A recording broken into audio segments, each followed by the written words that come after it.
the big debate in Scotland is about our future and how to vote in the referendum in 2014. And people wonder, what's it all about? And sometimes they think it's just about flying a solitaire from Edinburgh Castle. It's much more than that. It's about the future of Scotland, the future of our children, the future of our public services. We've seen how Labour now has sold their soul and said that they want to abolish free tuition fees, abolish free prescriptions, abolish the free bus pass for our pensioners, because they're living in a devolution straitjacket. They're looking at the problem we've got just now, which is of a fixed budget. If you take from one service to give to another, it means one of the services loses out. We need the powers of an independent country with proper powers over taxation and over borrowing. The choices open to us will be much greater. We can easily afford to continue with the universally free services that we provide at the moment and do more. And the reason for that is that Scotland, unlike the rest of the United Kingdom, is in a fundamentally healthy position. And the reason for that is the vast resources we've got in Scotland in relation to our small population. On a very local level, what difference would it make in the Ayr and Ayrshire area? Well, first of all, investment in education would be even higher than it is now. Secondly, people, I think, would have access to more jobs and better jobs, because jobs would be the number one priority of any independent government.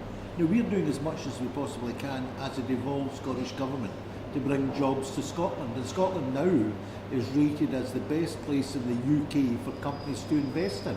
But we could do much, much more. Supposing we had access to the revenues from North Sea oil. Despite all the propaganda, they're going to raise billions of pounds over the next 20 to 30 years. But it's not just the oil, it's all the other assets that Scotland has. We're now the capital of renewable energy in Scotland. In Ayrshire and surrounding this area, there are huge developments in wind farms. There are huge opportunities up and down our coast because of the deep waters that we have. And we want our people to benefit from that. That's not happening to the extent it can do under the devolved system. You need the powers of an independent country to do that. And of course, we would choose different priorities. The most glaring example is the £160 million a year it currently costs us in Scotland to subsidise Trident nuclear weapons on the Clyde. Now, we wouldn't be doing that in an independent Scotland. So that £160 million a year would be reinvested not in nuclear weapons, it would be reinvested in creating new jobs and new industries, in education and health and housing and all the things that matter to Scotland.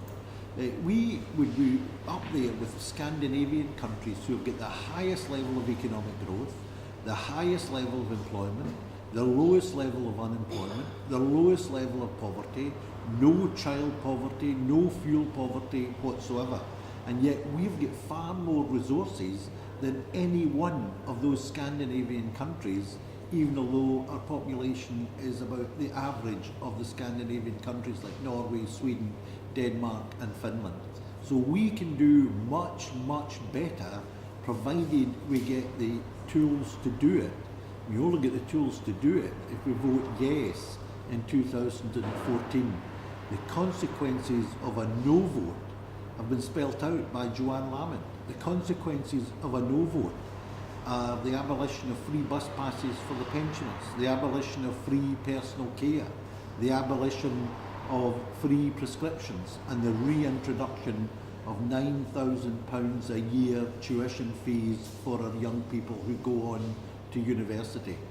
That's the choice we have to make in the next 2 years.